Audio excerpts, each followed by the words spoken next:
then, guys, welcome back to the Cycle Sunday podcast after a couple of weeks off. But I am very, very pleased to introduce the brains behind Criterium Cycles.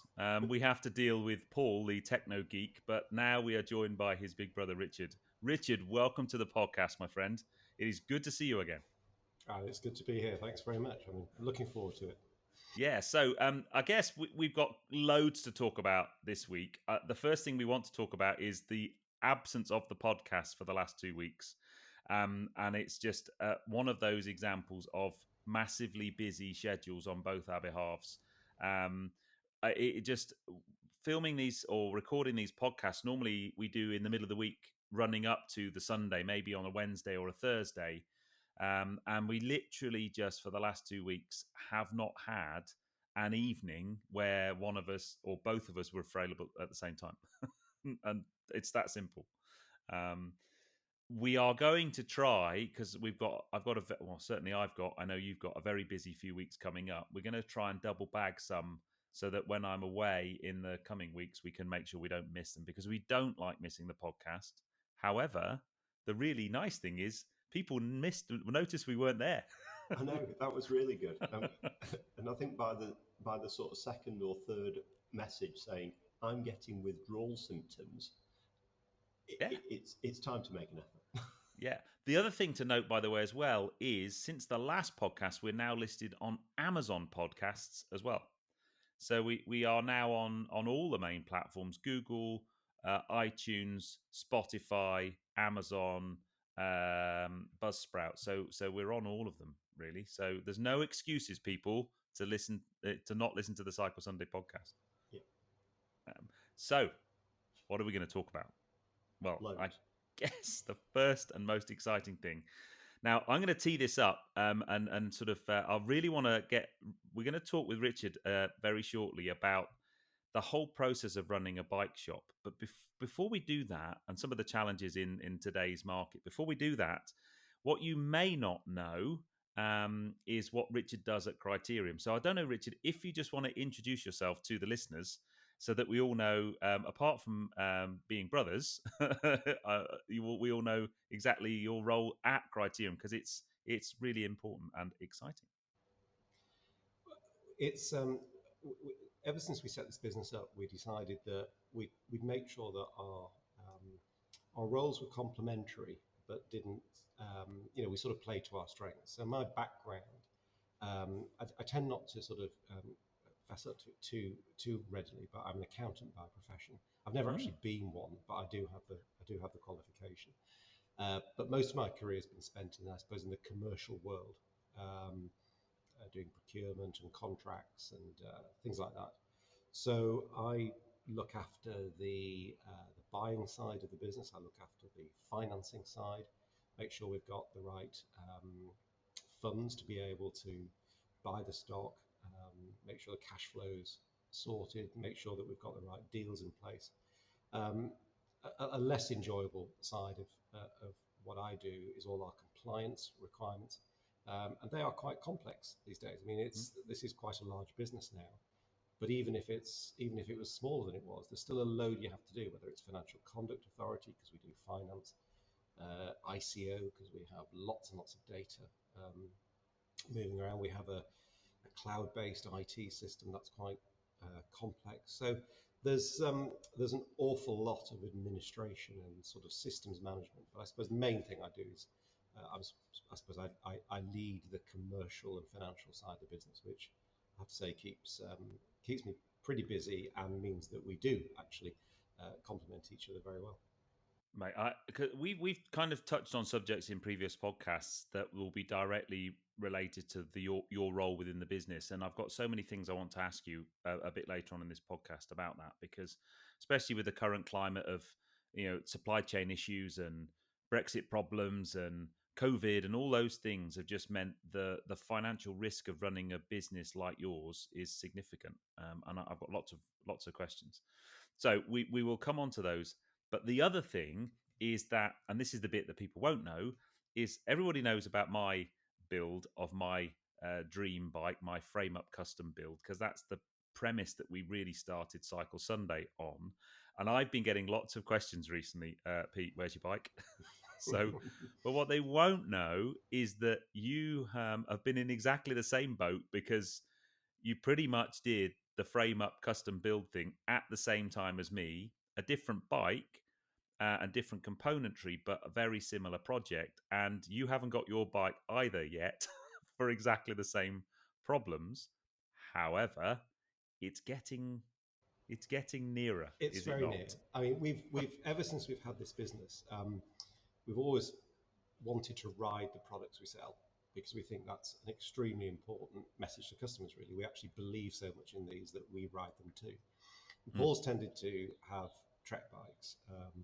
My family do as well, actually. But I've always, like you, I've tended to have Bianchis since we've been looking after them. And I did have a really nice Infinito actually a few years ago. Absolutely loved it. Superb bike. Lent it to Paul from a demo weekend, and he promptly sold Oh it no, to a customer who was desperate to get hold of one. So he sold it. he sold it. Yeah, absolutely. I was told. He sold. Sorry. You lent him your bike, and he sold it. Yes. But we got through that. I mean, it was a slightly tense moment. So I've always been looking. He's moved on. That's a good thing. He's moved on. It's very clear that I've moved on. Oh wow! So I've always wanted something really quite nice. So yes, I've got a Bianchi Specialissima, which is a fabulous frame. It's slightly different bike to yours. Mine's, I suppose it's designed really. I live in the Peak District. Okay, that's where I stay most of the time when I'm not in Edinburgh, which is most of the time. But in the Peak District, we don't do level ground. We just sort of have varying sort of severity of hills, really. So actually, the Specialissima is the perfect bike for that. It's light, unlike me, and I've not got quite the spec that you've got, but it's still going to be a really fine bike. It's a different colour, so it's a very, I think, a rather dramatic green. I think it's going to look absolutely amazing. We'll do an unboxing of the frame. That's quite exciting, actually. For season 2, we'll film it. Well, I'm missing a couple of tiny parts, but they are very close to being here. So we're going to be pretty much doing this in parallel, which is quite exciting. Yeah. So the really exciting news for everyone listening is that we are now in sight of being able to build my bike, and at the same time in season 2, we're also going to feature the build of your bike, because it's a really nice bike and a really nice contrast. Yeah. So, Paul, we have got news this week that the last couple of bits are on their way, because all we were waiting for was the front derailleur mechanism, I think. Yeah, front derailleur and the rear bolts to bolt the rear brake caliper.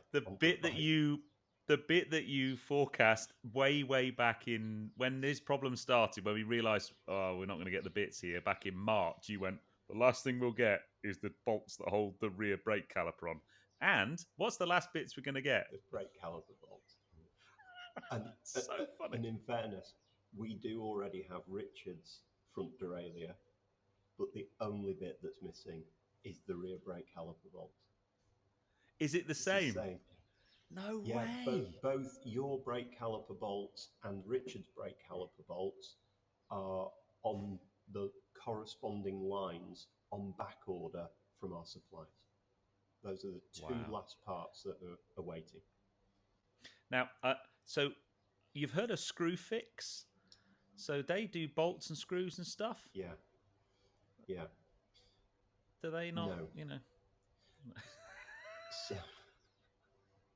So you want to go and speak to Brembo or AP Racing about that as well. So every single, so on a serious note, I'll refer to Campag because we're dealing with Campagnolo. So the reason why there isn't just one length of brake caliper bolt is that there are 4 to 5 standards for the length of bolt dependent on the frame that you're bolting the rear caliper to. And some manufacturers use a 20mm space, some use a 25, some a 30, some a 35. and therefore the length of bolt, you need a minimum of 6 millimeters of thread going into the caliper body on a Campag system for it to be safe. So each Campag bolt is measured not only to give you your 6 millimeters of thread into the caliper body, but it also for the step that's in the frame itself. So that's why it's really important to have the right length of bolt. Wow. The other thing that people don't quite realize, because a ton of people in the comments will immediately be jumping onto the computer saying, well, just if the longer ones that are available, why don't you just cut them down? The reason being is that the bolts are tempered at the exact length that that bolt is designed to be. So if you cut that bolt down, it then affects the tempering of the bolt, and therefore you are then realistically not covered under any form of warranty or insurance, frankly. Wow. Yeah. Okay. So it's serious stuff, guys. But as previously noted, that is why we each stick to our relative roles and skill sets, because I would not even know where to start with any of that. No, exactly. I'd have just got the hacksaw out and cut them. But yeah.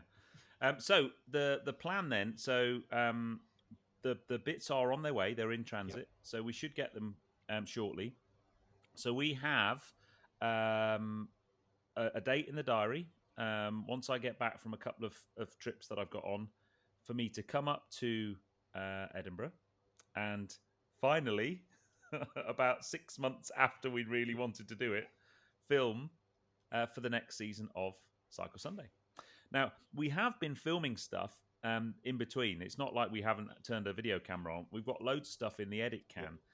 So the style of Cycle Sunday in season 2 is going to be a little bit different. I think we've mentioned this already. It's going to be a bit more like a kind of magazine show almost, where we're going to have some little bits of VT that we can roll, be that me cycling with my mate Dino in the Cotswolds, or you delivering bikes in Jasper, whatever it might be.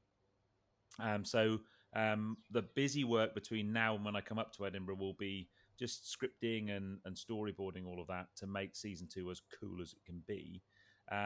But it means that we can build the bike, which is so exciting. But on top of that, since, I mean, it wasn't in the original plan, I've also bought my e-bike. So when I come up, we're going to get out on the e-bikes, which I'm so excited about. I've never bought anything so expensive and not been able to actually physically touch it for such a long time. It's quite distressing. So yeah, we're really excited about it. So we'll keep you posted with the in the podcast about when that's all going to happen. But it's likely to be sort of towards the back end of the year, October time, by the time we start getting episodes out. But they will be worth waiting for. So that's the plan. Anyway. How exciting. And very exciting it is too. And I had a chat with Dan today, and Dan's going to come up too. Oh, brilliant. Yeah, he's dead up for it. He wants to go out. He wants to come out on the bikes. So. Brilliant. So, yes, so that'll be good. We love Dan. Yes, in fact, Dan's other half, Karen, is up for an e-bike actually, having had a look at Tracy. So it might be sold another one. But we really love Dan. Yeah, that's right. Yeah. So that was the first thing we wanted to talk about. Really, is that the bikes are on their way. That might link into what we're going to talk to Richard about a bit later on.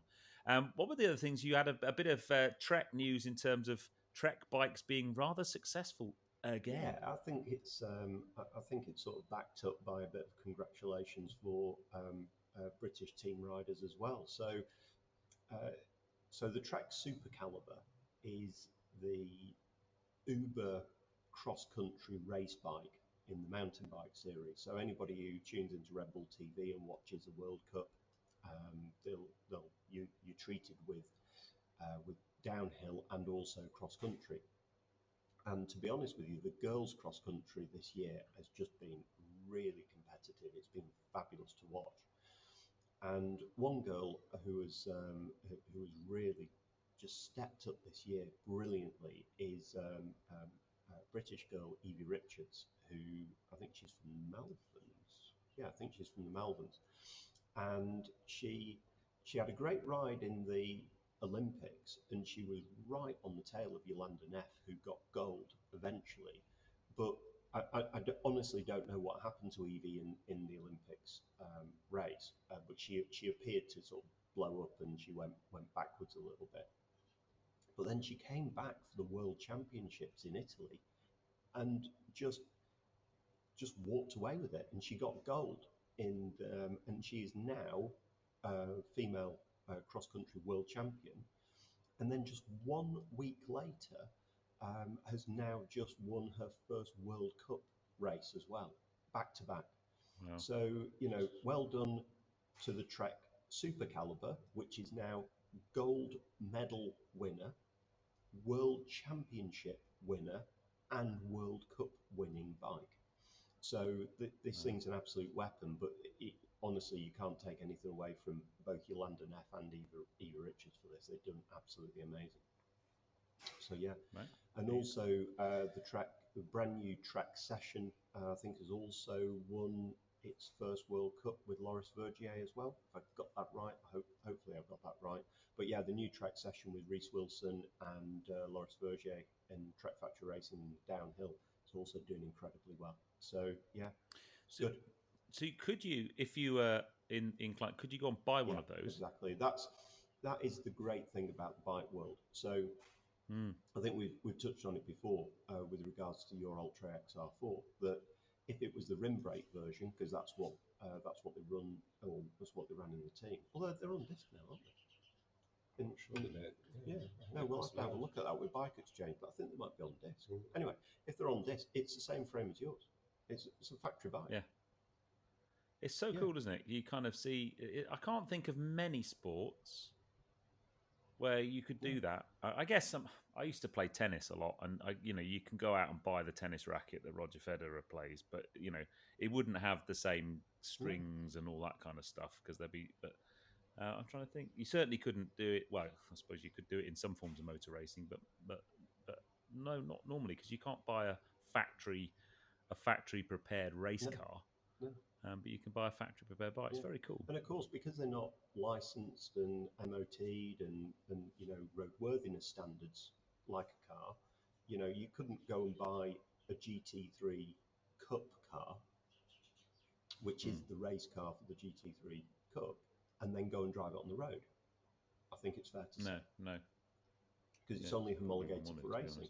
Whereas with a bike, because it doesn't need to have indicators and lights and that sort of stuff, you can go and buy the factory bike and ride it on the road or the track. It's exciting. Yeah. It's good. It's very cool, actually. Really, really cool. So you've no excuse. Now then. That's all I'm saying. Oh, yeah, I know. You said I could buy speed. Yeah, my legs need to be able to produce the speed. He told me I could fly up a 15% gradient without any problem in the Peak District, and I fell for that as well. But anyway, we'll see. Yeah. Were you on an e-bike or were you? Yeah, that's probably what I do need. But the other thing is, it has to be said that you gave us a tour of your studio there, and the turbo trainer has been replaced by something that isn't going to get you up the hill, if we're honest. No, it hasn't. No. Behind me is a racing simulator that is very addictive in terms of time. Although I was in my local bike shop, because my bike service this week down here in Chichester, and they've got I think it was Wahoo. It looked like the bike equivalent of a simulator. Yes. It was basically their ultimate connected bike with a big TV screen, and it was all one system. So it was the bike equivalent of a simulator. So maybe I should get one of them as well. It looked really expensive and really cool. We'll get you a tax bike. Yeah. But yeah, no. So right. So here's a question, and this kind of ties in with we've mentioned throughout the podcast series. We've talked. In fact, we did one about the whole supply chain problem and the issues that the bike industry are dealing with.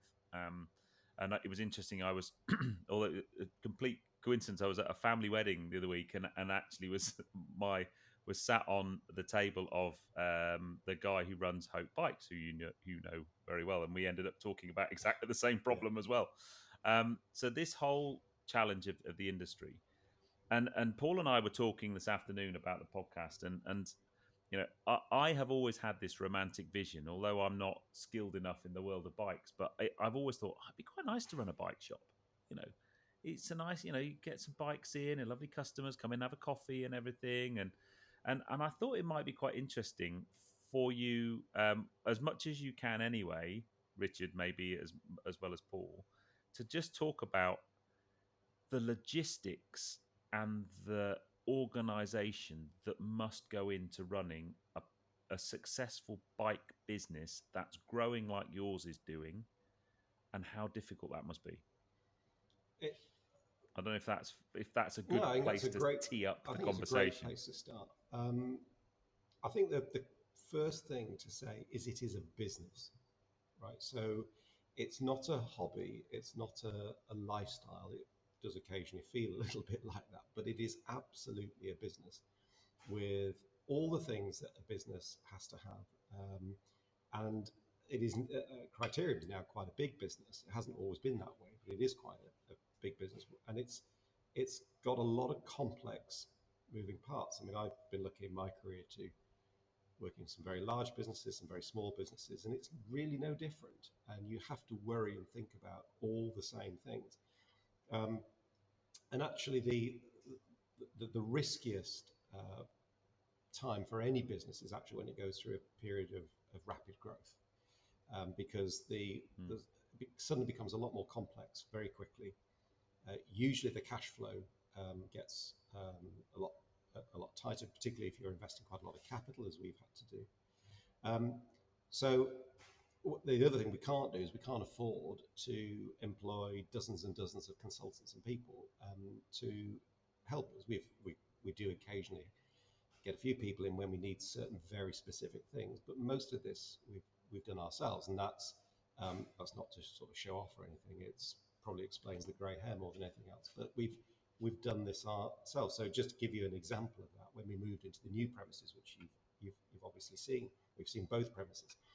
That project to move into a building that was 4 times the size, which we had to arrange fit out, IT, data systems, a lot of sort of infrastructure works and capital, if you like. Whilst carrying on running the existing business, we did not lose a single day's trading whilst we did that.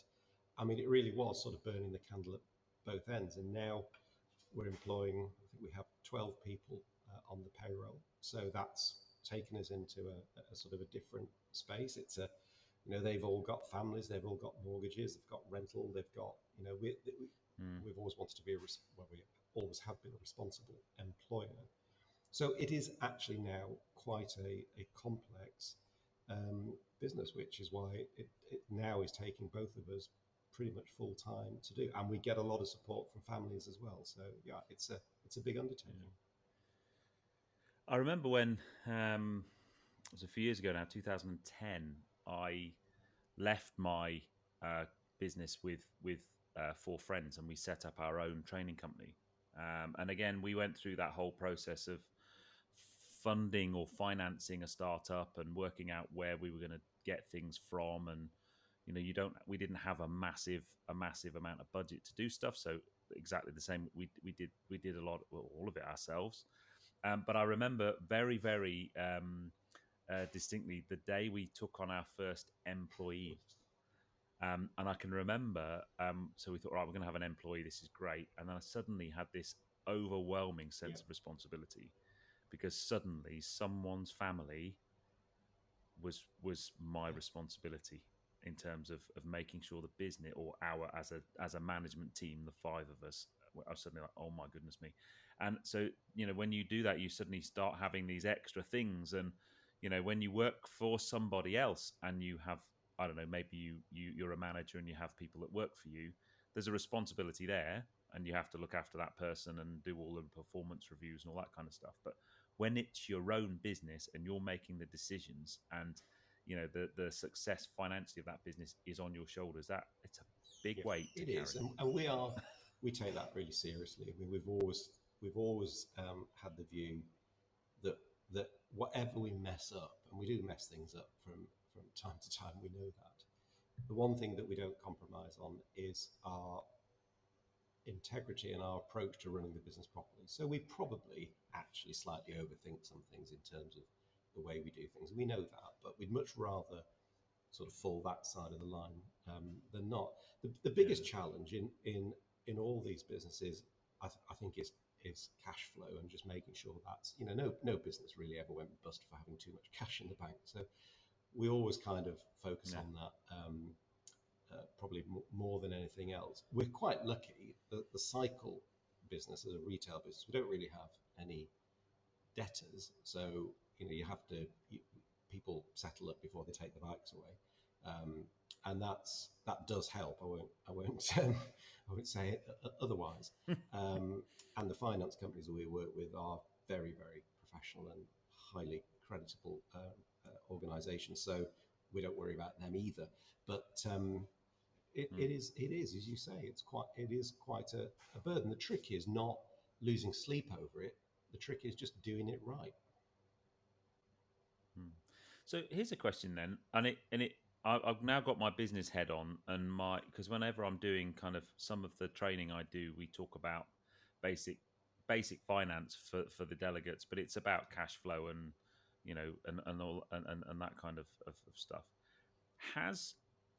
With the supply issues that the cycle industry currently has, and correct me if I'm wrong, I presume that cash flow becomes even more tricky, because in the past, let's say a year ago, 18 months ago, you'd have been ordering spares and bikes on a month-by-month basis on quite a short time frame. And therefore, if you're buying a month's worth of spares, it's a smaller amount of money. Now, because of supply issues, you're having to maybe order a larger window ahead, which means it costs more. So there's an impact on cash flow. But also, you've got to guess much more and hope that your guessing is right, because it's probably more difficult to guess a trend or a requirement over 3 to 6 months than it is over a month. Am I on the kind of right lines? Has it changed the way that you have to manage the business? To a degree. The only thing you can say with forecasting is that whatever you do, you're going to get it a bit wrong. No forecast has ever been perfectly right. I have to say that, I as I say, my early career was spent buying things. I was very lucky. I used to get to buy really cool things like trains and stuff. Very You had the biggest train set in the world, mate. I did. If you've ever been on one of those tilting trains on the West Coast Main Line, that's one of mine. Oh, the Pendolino. Pendolino? Pendolino, yeah, very good. So that, and they're very sort of complex bits of procurement. This is easier, right? Let's just be clear. This is a lot easier. And the suppliers, for us mainly Trek and Bianchi, from a sort of a bike point of view, are as good as I've ever worked with in any sector. They are absolutely superb. That does not help. So our forward ordering, we had to be brave, and we were brave. So we put a lot of bikes on order, but both Trek and Bianchi have managed it extremely well from a sort of supply side. So for us, it's not been that bad. They've been tearing their hair out. We've probably been tearing it out a little bit less. But nonetheless, you are forecasting a long way in advance. And that's why, my laptop has got some pretty complex spreadsheets on it, and I am reforecasting and checking and managing, redoing cash flows on a very regular basis. Not because we're worried. We've actually been very prudent, and we're actually, our internally generated cash flow is pretty good. But you just have to be really careful.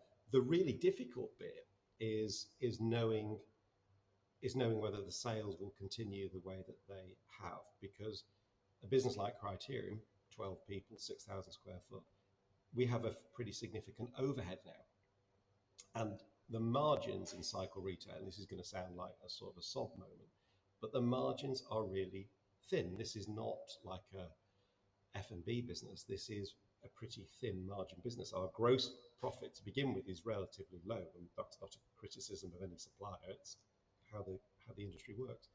So you do have to manage the cost, and our cost base is quite high, so has to be. So actually managing those margins is quite challenging. That's where the forecasting gets a bit more exciting. But as we learn more, we get better at it. I sit here and I'm so chuffed he came on this podcast, because when Paul talks about the bike shop, he's doing that side of the business around the bikes, the technology, the customers, and so on. And you think, okay, I'm going to start a bike shop, so you kind of need to have that, right? But then the bit that you don't see is the bit that you bring, and you have to have that as well. And well, I guess you don't have to have it, but if you don't have it, then you're gonna really struggle to grow or stay afloat for very long. And that's the key. That's the key. It's the scale issue. So if you want to be a cottage industry business, right, so if you want to be the little local bike shop where it's sort of everything's has been sort of preserved in aspic, and that's just the owner, right? And the thing is, it's a very sort of gentle sort of business, and it's just you or maybe an assistant, and the overheads are low, and it's more of a lifestyle business. That's fine. But if you want to grow like we have, and effectively we're based in Edinburgh, but we've got a national footprint. It's a different thing, and so you do need all the things that that I do, that we do together. That's absolutely critical. And the trick is really to do it in a way that it's kind of unseen. I mean, in a way, I'm quite pleased that we've been doing these Cycle Sunday podcasts, and you've done the we've been building the bike together for many months now, and actually what I do is kind of unseen and just goes on. That's, in a way, that's actually really quite encouraging, because the front of house, the selling to the customer, that's what we really want to shine, put the effort in, and the stuff that I do, has to happen. But hopefully it happens in a way that it doesn't get in the way of that great customer experience. It just happens in the background. I mean, I'm guessing so things like the free nationwide delivery thing that you've now rolled out and has been a real success for you guys, and I'm sure you don't mind me saying that on the podcast. That for me, looking at that, was a hugely brave thing, but it was only possible because, I'm presuming anyway, again, jump in if I'm not on the right page here, but it was only possible because of decisions made several months before that to order a shed load of bikes and be brave. And the fact that you had that stock meant that service became even more successful. If you'd only had like half a dozen bikes in stock, it wouldn't have been something that you could have done. But that availability of stock. You're right. We never set out to do exactly. it. No, I think that is important. I mean, at the end of the day, we're Scotland's, we're voted the best independent bike shop in Scotland. We're very proud of that. We're a Scottish bike shop. We're based in Edinburgh. This is our catchment, our hinterland, if you like, is Edinburgh and the Lothians and the borders and so on. So we see ourselves very much as, Scotland's bike shop, premier bike shop. But it's also the case that we did order a load of bikes, and we put in this brand new website. Oh, that was the other thing we did when we moved into the new store, of course. At the same time, we changed an IT system we've been using for 8 years very successfully. It's a very, very good system provided by one of the bike suppliers, and it's excellent actually. We didn't change it because it wasn't. It still was. We wanted to move in a certain direction on our website, so we launched a brand new website at the same time as well, as you do. And because we did that, we became visible to a far wider audience. And it was really almost like customer demand, say. People found us and said, "You've got one of these," And we thought, well, okay, well, then we'll fulfill that demand. So we didn't set out to do it, but it was a consequence of, it was enabled by some of the other decisions we'd been taken for certain. It has been quite fun. I've even been allowed, get this, I've even been allowed to drive the other van that we've got. We've got 2 vans, and actually go and deliver bikes to customers. It's been terribly exciting. Can I just say, Richard, that other van we refer to really as your van. Yeah, it's not quite as, it isn't quite as flash as Paul's. His has got a slightly bigger engine, and it's got fancier wheels. But I'm older, so I drive. I drive the way I want to drive. I'm very happy. But it's actually been quite good fun, and actually meeting customers and talking to them about the service has been really good for me, because normally I'm sort of not doing that, and actually having that interaction has actually been very helpful. So no, I've enjoyed it. So I guess the question is, what are I mean, predictions are difficult, right? But how do we think things are going to go forward in the next, I don't know, 6 to 12 months? Clearly, there's been this huge bike boom, and everyone's reporting an increase in sales. All the manufacturers are, bike shops are, stocks are massive problem still, and it was interesting. I know we were talking off air, but I was talking to a friend of mine who has a business that imports a lot of their raw materials from the Far East, and their shipping costs have gone up, not just by a few percent, but the cost of a shipping container for them has gone from, I think, £3,000 12 months ago to £19,000 today. And that cost of shipping for them is an overhead that they need to basically pay. And the only way you pay it is, well, the end customer has to pay it, or your margins take a hit. And if you haven't got very much margin in the first place, then you start to be left with very few options. So what do you think? What do you think the future in the short term is for the cycle industry? Well, can I just unpacking some of that a little bit? I mean, the bike boom, has there been a significant increase in the demand for bikes? 100% there absolutely has. And I think the first lockdown was a trigger for that. I mean, they are just such a fabulous form of exercise, and they were one of the things that you could do. So all brilliant. So demand has certainly increased. It's increased across different categories in different ways. So e-bikes have been a tremendous beneficiary of. I mean, that was a growing category anyway. But in addition, at the same time as we've had the demand-led issues, we've also had supply-side constraints. And there's one of the things that I constantly talk about, I think probably bore poor Paul to death, is we mustn't think that it's all demand-driven. It's a lot of this is supply-side failure. So failure is probably a bit strong, but certainly supply-side issues. So if you take a very well-known Far Eastern-based group set manufacturer, when they have a factory in Cambodia or Malaysia, where they are, that either has a major COVID outbreak, or in one case, I think had a fire.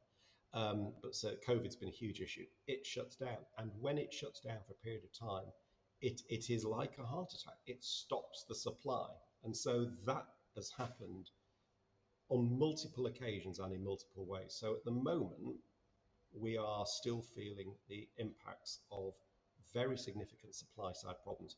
Not just the cycle industry, by the way.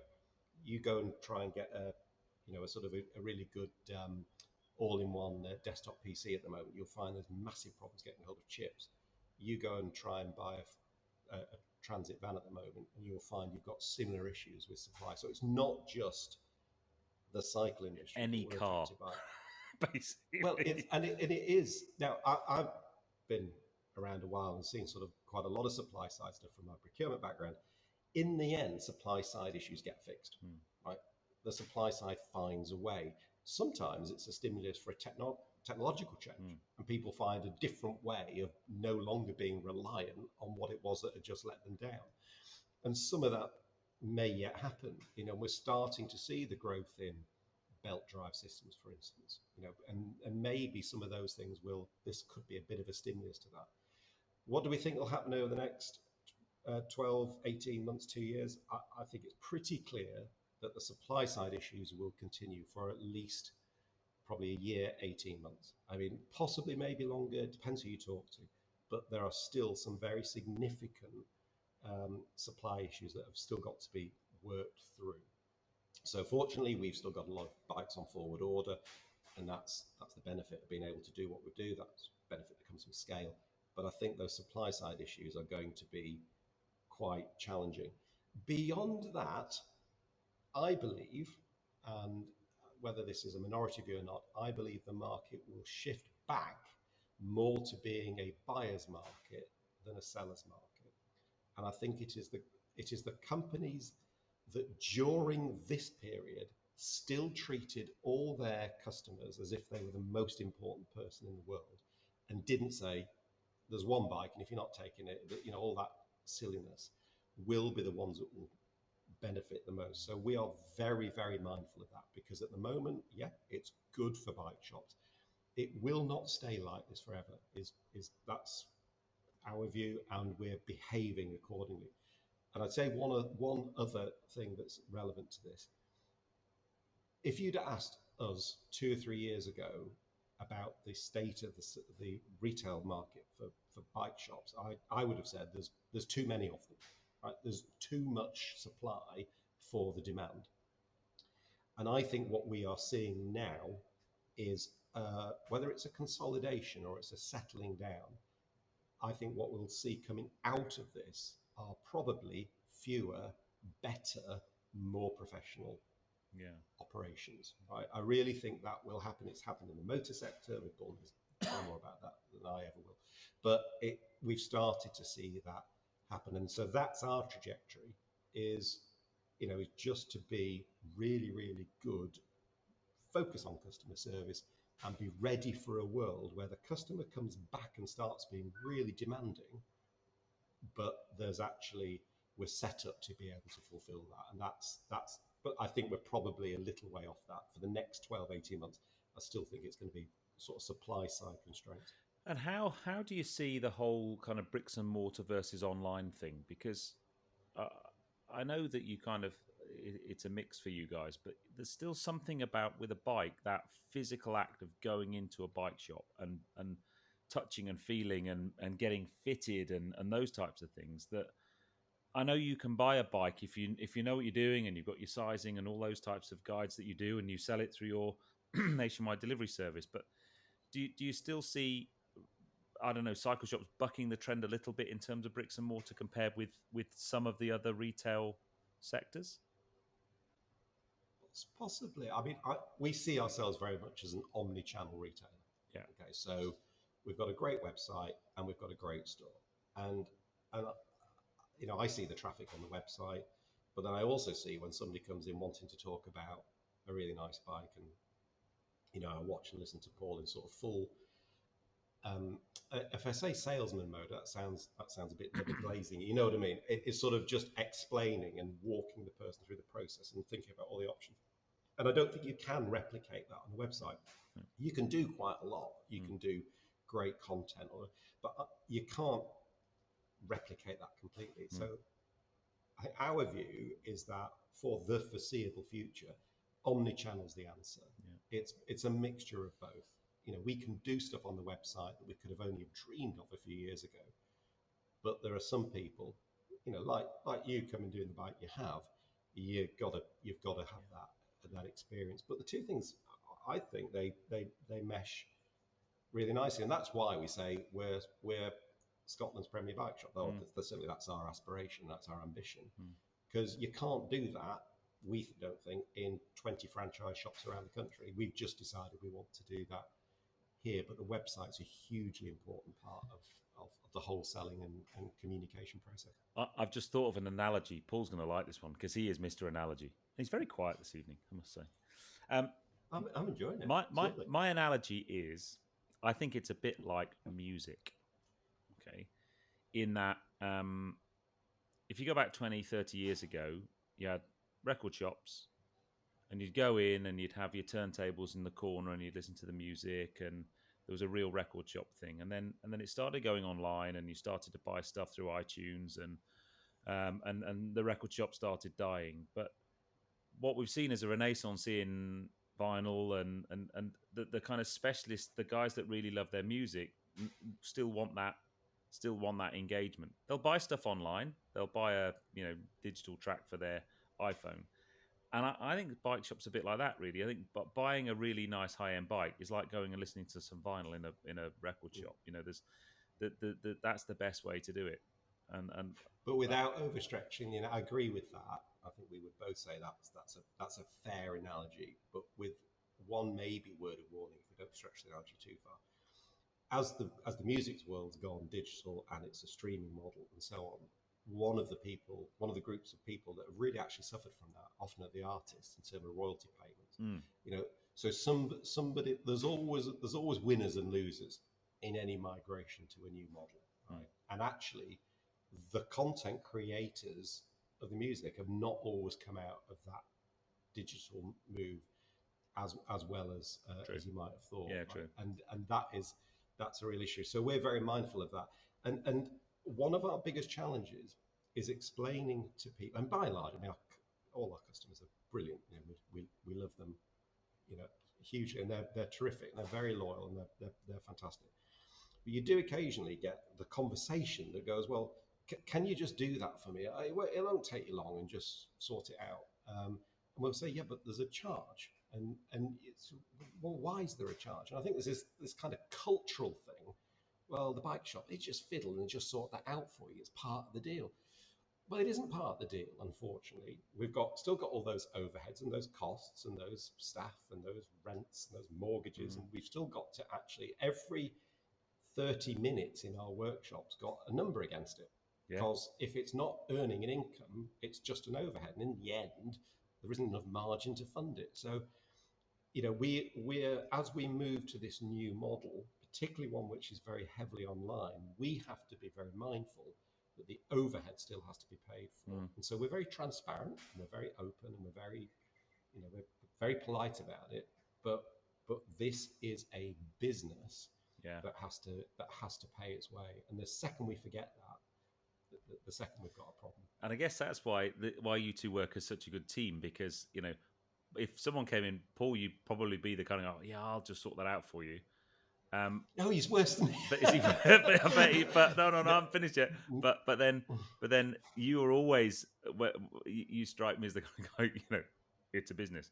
But I can imagine lots of bike shops. It's not just bike shops, actually. It's retail that would do that to try and be nice. But timesheets are everything, right?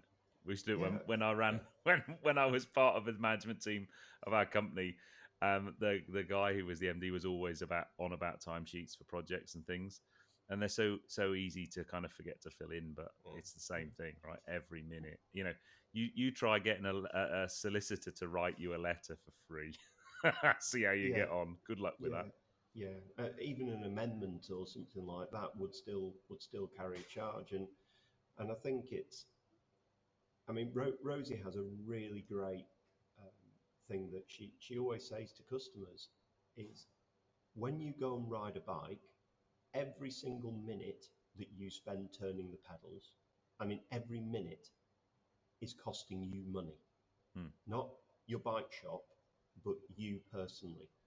Because you, as the rider, is wholly and solely responsible for the wear and tear that you are putting on the bike, not the bike shop or the bike manufacturer. So if you go and ride for 3 to 4 hours on your bicycle and you can't afford to put £25 into an envelope, because that on your tyres, your brakes, your drivetrain, your handlebar grips, your bar tape and all that sort of stuff, if you can't put £25 into an envelope to cover the overhead of the wear and tear you're putting on your bike, don't ride it that day. And it gets even worse if you put together a bike like Richard and I are having, because that number goes up. Absolutely does. But that's why HMRC say that if you're going to claim running costs for a car, it's whatever it is, 45p a mile, 47p a mile. Yeah. That's far more than the cost of the fuel. Yeah. But it's to cover the insurance and the wheels and the brakes and the servicing and the tax and everything. Yeah, so but I'm always annoyed they only pay that for the first 10,000 miles, and it goes down to 25p. Well, that's the difference between fixed cost and marginal cost. But But look, it is. We don't. we don't sort of want to labour the point. No. And there's a difference between, we're always very professional. Well, we like to think we're always very professional about it. But back to where we sort of started from, we've got obligations. We have a fabulous landlord here at Dobby's who was so helpful to us when we moved in here, but we have to pay rent to them. We have a lease, we have legal contracts, we have staff, all the rest of it. Yeah. We have to run the business professionally, and that means making sure that what comes in is sufficient to pay what goes out. As simple as that. This might make your eyes water, but I'll give you a ultimate example of this. If you think about a restaurant, you go in and buy food in a restaurant. I mean, you haven't met Tracy. Paul's met Tracy, but Tracy's in hospitality, so she'll give you a food cost for any meal that you have, and then you look at how much you pay, and there's a significant difference between the two because it's the same. You're paying for the ambience and all of those types of things. We went to the Hand and Flowers in Marlow for Tracy's birthday a few weeks ago, which is a 2 Michelin star restaurant, and I had fish and chips, and the fish and chips was £60. What? Paul's face. Yes, it was turbot and chips. It wasn't. It was like proper posh fish and chips. Turbot? I expect it to flip in and jumped into the boat itself. It was really nice, and it was an excellent ambience and very well cooked, and the staff were amazing, and the chef probably possibly picked the wrong person to have this conversation with. I have to say, I'm kind of with you. I mean, you're more of a foodie. I am a foodie, and my wife, who also owns part of the business, because we're the four of us own it together, and so both our wives are involved. Yeah. She's an Australian lawyer who loves her food, so we would absolutely get what you just did, but Paul would. So it was good fish and chips, Paul. Well, yeah, but I can get good fish and chips for like £6 at the chippy, and I'd still have 54 quid to spend on my bike. Yeah. I would move. I've been waiting to tell him. I've been waiting to tell him that story for such a long time. Can I just clarify this for not only me but also all the viewers out there? Was that 60 quid a plate, or was that 60 quid for the two of you? No. The whole meal was 300 quid. What? It's not price; it's value. I'm with you. Yeah. It's a 2 Michelin star restaurant. I don't care.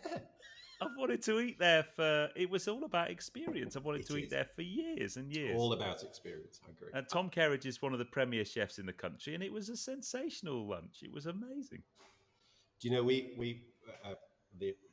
my wife and I, Madeline and I, went out to, it's many years ago now, but we went to Gordon Ramsay's place on Chelsea Hospital Road, which is an absolute Hospital Road, 3 Michelin star. Nightmare to get into. And we got into it. And I won't say it was 20 years ago actually now. And it was a lot of money. Do you know what? We still talk about that meal. You're still paying for it. Well, that's probably true, but it was. It is a fantastic experience. So we've got some proper, some the same thing. Helen de Rose. Oh my goodness, had a meal there once. Amazing. Anyway, so it is that. So it's the, what do we call it? The seller's profit. The kind of it's all about that extra intangible value that you guys add to something that makes it worthwhile. So But, sorry, I'm just. Ladies and gentlemen, listening to the podcast, do you want to see Paul's face right now? Yeah, and you have no idea how long he will be chuntering about that, and possibly the rest of time. My friend, I need to take you to the Hand and Flowers. We'll have a session. Was that aimed at me or him? Yeah, no, it's no point taking Paul. Absolutely, totally agree. You're on. We'll drop him off at the local chippy. Yeah. He can have it in a wrapped up paper with some crispy bits, and we'll go in and. I'll tell you what. Tom to cook actually, so you guys can have a drink. I'll drive because you won't mind paying $2,000 for a lift. Now then, we are coming to the end of our hour. I noticed Paul's on the alcohol-free beer. That's good. It's actually really nice, isn't it? That is alcohol-free beer. It is alcohol-free beer. Yeah. Oh, I was yeah. I thought that's the. No, it is. Well, that's the problem with now doing this podcast in the shop. It's nice and it's lovely, but we've got to then drive home, so we can no longer have the wine. Oh no, man! Well, look, true. I'm on water, so there you go. I'm being a good boy as well. So yeah, so it's been fascinating. Now, Richard, I hope you're going to come on again because I love that that different perspective on things. But for me, the takeaway, and I hope the listeners have kind of got it, is that the complexities of running a business, you need this skill set that you two guys have between you, you know, and that complements what you do. And you know, lots of the times I talk to Paul, we end up talking about the logistics that sit behind the bike shop, be that the website or the ordering of bikes or the getting access to components and spares and those types of things. And it does sound like a bit of a nightmare. Nightmare. It is, but it's often fun. Falls on your shoulders. It is, but just I suppose in closing on the whole bit of that, there's lots of bike shops that do what we do, right? So there's some fantastic businesses out there that are bigger and more complex than us, and they do everything we've just talked about. The trick for all of us, the best, we like to think the best amongst us are the ones that can do this stuff, and you don't even see it. What you see is this brilliant customer service. You know, it is the swan serenely on the surface. And if we can pull that off, that's fantastic. And I'm the first to admit, I can think of plenty of other bike businesses in the country that do it exactly the same, and they're very, very impressive. If we can do that, then we've all succeeded. And I think one other thing on there as well is, I think the real advantage that we have is because we are brothers. Okay, we bicker and we have and we sort of have a laugh at each other's expense on a regular basis, but ultimately we have 100% trust in each other. That, you know, Richard can make a decision, I can make a decision on behalf of each other, and we know we back each other on those decisions. But the other thing is we rarely do, and the other nice thing is that we can have, you know, the most almighty sort of toe-to-toe, head-to-head about something, and then 30 seconds later go, right, okay, we're going to the pub now, and how's Rosie getting on? How's Madeline getting on? Is Will doing all right? Is Charlie doing okay? And it's great, isn't it, really? It is, although I better mention my daughter Lucy, who may well listen to this podcast later, which you didn't do. And if she doesn't get a mention as well, she'll be very cross. Lucy, hi. I mean, there is that golden rule: never lend money to friends or family or go into business with them. And it's like you've kind of broken. There's a reason it's a golden. Oh no, sorry, no. It's worked out. It has worked out. And I think it's because we do have such sort of opposing skills, don't we? So we joked right at the beginning when we opened the business was we've got this mutual agreement, which is everything's okay as long as Richard goes nowhere near the customers and I go nowhere near the accounts. The problem is 8 years later, Richard's actually going near the customers, so it's all like, but I'm still going nowhere near the accounts, which helps. And that keeps me sane. That's fine. Yeah. What we could do in season 2 of Cycle Sunday, right? We could get Paul. Richard. You could do a bike fit with someone, right? And then Paul, you could like set up a spreadsheet. That'd be cool. Do you remember back in the day? I mean, you and I probably are sort of age where we can. Do you remember the Generation game that Bruce Forsyth did? Yeah. And at the end, they'd get somebody to demo like making a sort of a 3-tier cake, and then the contestants would have a go, and it was a total disaster. Yeah, well, just bear that in mind when you think of Richard doing a bike fit. Yes, or Paul doing a spreadsheet. Yeah, I'm. Did you know the average person can use less than 5% of Microsoft Excel? The average user. Yeah. Well, I bring that average further down. We'll close this. I was a good few years ago now. I was at I'll just say a large UK mobile phone network operator's offices, and walking through the office to the training room, and I could see this person with a big computer screen in front of them, and they had Excel open with this big complex spreadsheet, and they were going down this column of numbers with a calculator, adding the numbers up, right? And you know when you just look at someone and go, I can't help you. I'm not sure anybody can help them. And we've managed to get through this whole podcast without even talking about Windows and Macs, PCs and Macs, which is definitely another hour's debate, about which is better. Clearly the Mac. Well, yeah, definitely. Yeah, not that I'm a, no, I won't. I've got a new Mac over there. Although that my simulator is based on a PC, so I'm having to kind of actually go back to learning PCs again. Yeah, maybe. It's a slippery slope. Anyway, it is a very slippery slope. And on that slippery slope, let's call it quits for today. But join us again next week. Make sure you like the podcast on whichever platform you're listening to. Give it a rating if you can. Share it and just let people know that the podcast's there, because it would be great to expand our listenership. And we will keep you posted about the upcoming, very exciting filming for season 2, and finally getting the bikes built, which is going to be for me, the bit I'm really looking forward to is just watching your guys build the bike and watching their skill, because I've only ever seen the output, the finished product. I've not seen the actual process, and I'm really looking forward to it. Yeah, and I think we should hopefully in there also stick a stopwatch on it. So we won't be filming in real time because, of course, people. I don't think there's enough sort of internet. That would be a really dull film. That would be really long. Yeah. But I think it'd be important putting a stopwatch on it and talking that through as part of the podcast, because when you actually start seeing the complexity and the time that goes into building one of these things from the ground up, I think people really. I don't think people really realise what goes into it. Actually, comes back to the workshop minutes and the cost thing again. Correct. Yeah.